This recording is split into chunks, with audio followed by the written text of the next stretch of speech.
गुंड निलेश घायवळला भारतात तातडीने परत आणण्यासाठी पुणे पोलिसांनी आंतरराष्ट्रीय लेव्हलवरती सगळीच प्रक्रिया जी आहे ती चालू केलेली पाहायला मिळते। याच अनुषंगाने पुणे पोलिसांनी यूके हाय कमिशनला एक पत्र लिहिलेलं होतं। या पत्रामध्ये निलेश घायवळच्या संदर्भातली विचारणा करण्यात आली होती।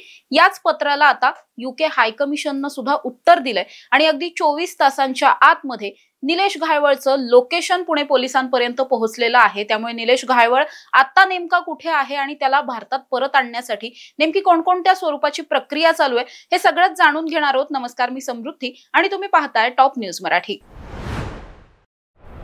निलेश घायवळ सगळ्यात पहिल्यांदा लंडनला गेल्याची माहिती मिळाली, त्यानंतर तो स्वित्झर्लंडला असल्याचं सांगितलं गेलं होतं। त्यानंतर तो पुन्हा लंडनला गेलाय असं देखील म्हटलं जात होतं। मात्र हे जे काही म्हटलं जात होतं त्याला लीगल प्रोसिजर वरती काही आधार नव्हता, कारण त्याचं एक्झॅक्ट लोकेशन तिथल्या स्थानिक पोलिसांकडून कन्फर्म झालेलं नव्हतं। त्याच अनुषंगाने सगळ्यात पहिल्यांदा पुणे पोलिसांनी त्याला भारतात परत आणण्यासाठी त्याचा पासपोर्ट जो आहे तो रद्द करण्याची प्रक्रिया सुरू केली। त्याच आधारावरती बनावट पासपोर्ट बनवलेला होता आणि त्यामुळे मग त्याचा पासपोर्ट लगेच रद्द सुद्धा झाला। पासपोर्ट रद्द झाल्याच्या नंतर ही जी प्रक्रिया आहे त्याला भारतात परत आणण्यासाठीची ती जास्त सोपी होणार होती। त्या अनुषंगाने मग पुणे पोलिसांनी कालच तिथल्या यूकेच्या हाय कमिशनला एक पत्र लिहिलेलं होतं। या पत्रामध्ये निलेश घायवळची विचारणा केली होती, तो एक्झॅक्ट कुठे आहे किंवा त्याचा आत्ताचा जो पासपोर्ट आहे तो आम्ही रद्द केलेला आहे, त्यामुळे निलेश घायवळला तातडीने त्याचा शोधाशोध करावी आणि त्याला ताब्यात घ्यावं। त्याला ताब्यात घेऊन डिटेन करून पुणे पोलिसांना त्याचा रिपोर्ट पाठवावा असं सगळंच या हाय कमिशनला लिहिलेल्या पत्रामध्ये म्हटलं गेलेलं होतं। त्याचबरोबर निलेश घायवळच्या गुन्ह्यांची पार्श्वभूमी सुद्धा या संपूर्ण पत्रामध्ये सांगितलेली होती, जेणेकरून तिथल्या स्थानिक प्रशासनाने या सगळ्याच प्रक्रियेला गांभीर्याने घेऊन तातडीने हालचाली कराव्यात आणि तसंच झालेलं पाहायला मिळतंय। अगदी 24 तासांच्या आतमध्येच हाय कमिशनला जे काही पत्र लिहिलेलं होतं त्याच्यावर हाय कमिशनने स्वतःची पोलिसांची अशी एक टीम तयार केलेली आहे। तिथल्या स्थानिक पोलिसांची टीम असणार आहे आणि या टीमच्या द्वारे आता जे जे काही प्रश्न पुणे पोलिसांनी विचारलेले होते किंवा ज्या ज्या चौकशा तपास करण्यासाठी पुणे पोलिसांनी यूके हाय कमिशनला विनंती केलेली होती त्या सगळ्यावरच आता तिथले स्थानिक पोलीस आणि प्रशासन काम करताना पाहायला मिळतंय। सगळ्यात पहिल्यांदा यूके हाय कमिशननं निलेश घायवळचं एक्झॅक्ट लोकेशन शोधलंय आणि तो लंडनमध्येच असल्याची खात्री त्यांना पटलेली आहे। तशा पद्धतीचं उत्तर जे आहे ते पुणे पोलिसांच्या पत्राला हाय कमिशनने पाठवलेलं आहे। दुसरीकडे जी आता पोलिसांची टीम त्या ठिकाणी एक बनवण्यात आली आहे, या टीमच्या माध्यमातून निलेश घायवळचं एक्झॅक्ट त्या ठिकाणचं लोकेशन, म्हणजे तो नेमकं कुठल्या घरात राहतोय की हॉटेलमध्ये आहे, कशा पद्धतीने तो राहतोय, त्याच्याबरोबर आणखी कुणी आहे का, कारण आतापर्यंत जर आपण पाहिलं तर निलेश घायवळ खूप मोठ्या काळासाठी त्या ठिकाणी राहिलाय आणि त्याचबरोबर त्याचं कुटुंब सगळ्यात पहिल्यांदा त्याच्याबरोबर होतं, म्हणजे त्याची पत्नी आणि दुसरा मुलगा त्याच्याबरोबर असल्याचं सांगितलं गेलं होतं। मात्र जेव्हा हा सगळा चौकशीचा ससेमिरा त्याच्या पाठीमागे लागला त्यावेळी त्यांनी पत्नी आणि मुलाला भारतात परत पाठवलं असून तो एकटाच त्या ठिकाणी थांबल्याची माहिती सुद्धा मिळाली होती। त्यामुळे मुळातच निलेश घायवळ हा आता त्या ठिकाणी एकटाच आहे का की आणखी त्याच्या जोडीला कुणी आहे, एकटा तो त्या ठिकाणी राहणं खरंच पॉसिबल आहे का, या सगळ्याच ग्राउंड्स वरती तपास चालू झालाय।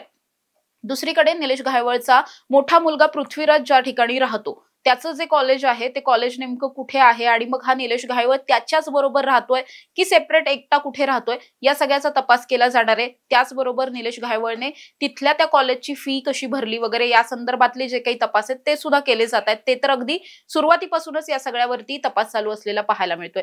दुसरीकडे निलेश घायवळ आता तिथे असल्यामुळे तिथल्या हाय कमिशनने असं देखील कळवलंय की त्याच्याकडे जो काही विजा आहे, जरी त्याचा पासपोर्ट रद्द झालेला असला तरी त्याच्याकडे विजा आहे आणि हा जो विजा आहे तो जवळपास 6 फेब्रुवारी 2026 पर्यंतचा आहे, म्हणजे अगदी खूप वेळ तो त्या ठिकाणी राहू शकतो। मात्र आता पासपोर्ट रिवोक झाल्यामुळे त्याला भारतात परतण्याशिवाय दुसरा पर्याय नसणार आहे आणि त्यामुळेच कुठेतरी तिथल्या कमिशनला सुद्धा त्याला ताब्यात घेणं असेल किंवा त्याला भारतीय पोलिसांच्या ताब्यात पुन्हा स्वाधीन करणं असेल, हे सगळं कुठेतरी जास्त सोपं होताना पाहायला मिळणार आहे। त्यामुळे निलेश घायवळचं आत्ताचं लोकेशन, तो तिथे कुठे राहतोय, कुणाबरोबर राहतोय, त्याचबरोबर त्याचे इन्कम सोर्स, तो तिथे नेमके कुठे पैसे खर्च करतोय, कशा पद्धतीने खर्च करतोय, या सगळ्यावरच आता यूकेचं कमिशन जे आहे ते तपास करणार आहे। हा सगळा तपास आणि त्यातून जे काही त्यांच्या हाती लागेल ते सगळंच पत्राद्वारे पुणे पोलिसांना पाठवलं जाईल, सांगितलं जाईल आणि त्यानंतर पुणे पोलीस पुन्हा मग या सगळ्यावरती त्यांचा जो काही तपास असेल तो तपास करताना सुद्धा पाहायला मिळतील।